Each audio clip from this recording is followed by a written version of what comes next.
আওয়ামী লীগকে যারা যারা পুনর্বাসন করেছে তারা কিন্তু সবাই নিজে অভিশাপের শিকার হয়েছে। জি। দেখেন আওয়ামী লীগকে কারা কারা পুনর্বাসন করছে। বিএনপি প্রথম পুনর্বাসন করেছে ৭৯-তে তার নির্বাচনে। শহীদ প্রেসিডেন্ট, বাংলাদেশের ইতিহাসের সবচেয়ে সফল রাষ্ট্রনায়ক, তার উদারতার পরিচয় দিতে গিয়ে উনি আওয়ামী লীগকে পুনর্বাসন করেছেন এবং করতে গিয়ে ওনাকে জীবন দিয়ে এটার মাসুল দিতে হয়েছে। এরশাদ তখন চিফ, হাসিনা ফেরত আসলো, দিল্লির সাথে লিয়াজো করে উনি ৩২ নম্বরের চাবিটা পর্যন্ত ফিরায় দিলেন যে আপনার বাড়ি আপনার বাবার সম্পত্তি। আর ২ সপ্তাহের ভিতরে সেই শহীদ প্রেসিডেন্টকে জীবন দিতে হয়েছে।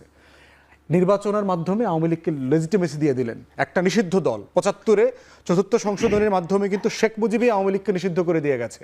অতএব শেখ জিয়াউর রহমান হচ্ছে আওয়ামী লীগের দ্বিতীয় প্রতিষ্ঠাতা সভাপতি, সেইটাকে জন্ম দিয়েছে দ্বিতীয়বারের মতো।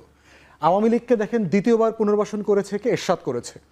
সে তাকে সংসদে নিয়ে আসছে, রাজনৈতিকভাবে পুনর্বাসিত হলো, সংসদে সে বিরোধী দল আকারে আসলো ৮৬ সালে।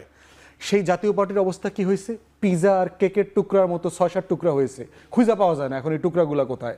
রাজনীতি নাই হয়ে গেছে বাংলাদেশে তার।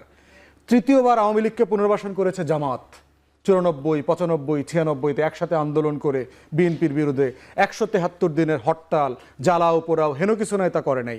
সেই জামাতকে আওয়ামী লীগ কী করছে? নাস্তানাবুদ করে দিয়েছে গত ১৬ বছরে। হাজার হাজার নেতা কর্মীকে গুম, খুন, হত্যা, নিপীড়ন, মিথ্যা মামলা, হেন কিছু নাই যা জামাত শিবিরের উপর করে নাই। চতুর্থবার আওয়ামী লীগকে পুনর্বাসন করেছে 111-এর সরকার।